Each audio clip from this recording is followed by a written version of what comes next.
on a Christmas or Thanksgivings with him, and I was always on call, 30-minute call, so you got to be there within 30 minutes, and then I would need an on-call babysitter. And that lifestyle that I saw for myself the moment he was born was just not okay. It wasn't okay for me anymore. I want to see him grow, and that was my main reason. And I really needed something. I was in search for something.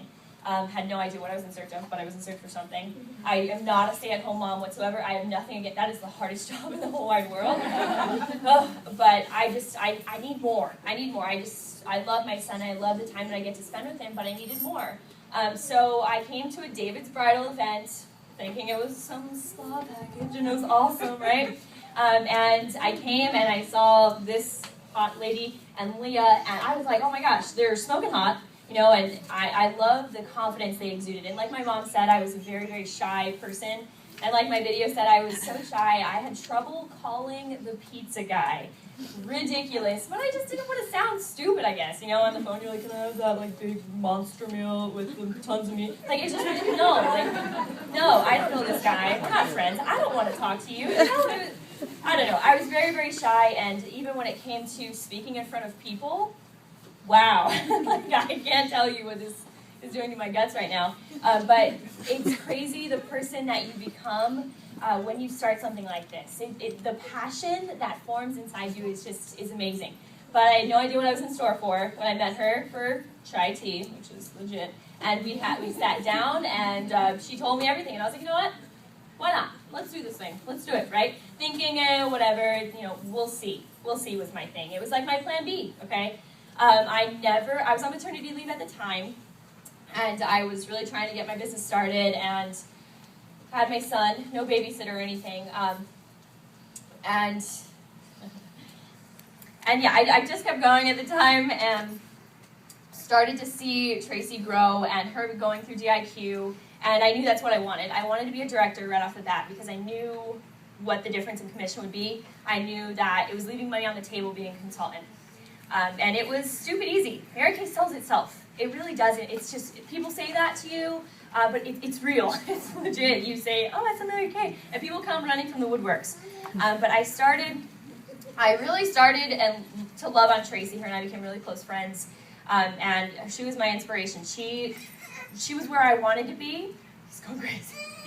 She was where I wanted to be, and so I did everything she told me to do. That's it. If you want to be somewhere, my greatest advice that I've ever received is do not take advice from someone who you would not trade places with. Gladly trade places with. And at the time, I was more than willing to trade places with Leah and Tracy. Absolutely. So I worked my butt off. I knew I wanted to go director, and I started December with one really good team member, okay? That just really working, an active team member, and I closed the month of December, went into DIQ January 1st. So I did it fast. I wanted to be a one-month wonder, like my lovely, awesome director. So I wanted to be the 1-month normal.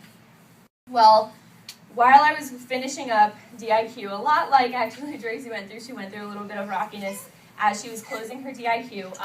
Same for me. I had a little bit of a cancer scare where it was a little bit rocky there for a while, and got it good, got it cleared up, no big deal. So I spent the entire month of January dealing with that, and that was rough.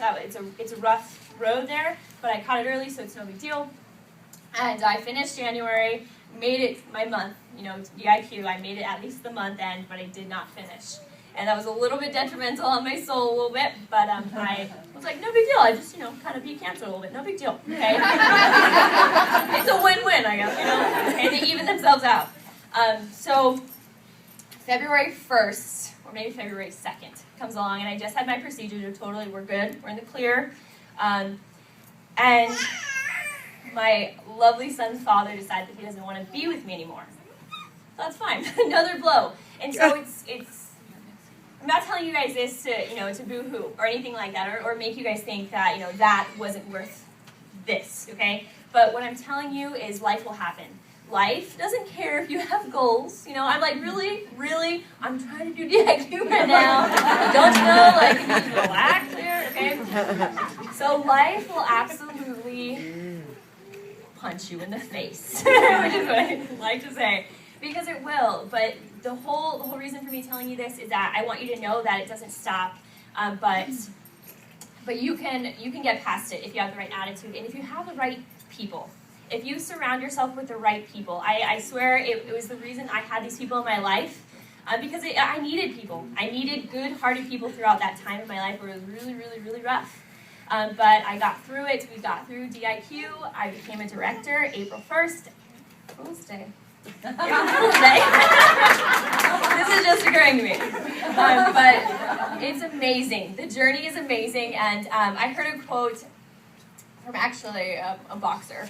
And he said that you're never going to remember the blows. You're only going to remember the victories. And that's absolutely true. It's absolutely true. And you can either choose to be a winner or you can choose to be a loser. The loser will always spend the rest of his life telling stories about how close he got, or how it almost worked out. So choose which one you want to be, the one that's going to remember the victories or the one that's going to remember the blows. But I want to kind of end with my favorite thing that really helped me get through. And me and God had a talk, and I was like, all right, I'm going to go ahead and tell everyone how awesome you are if you help me out. Okay. So when God calls you, he equips you to fulfill the task for which you were designed. It is not God's character to call you to a task and then leave you completely in the dark. Relationship with God is your compass, and he will not lead you astray. So that helped me big time. And so that's me.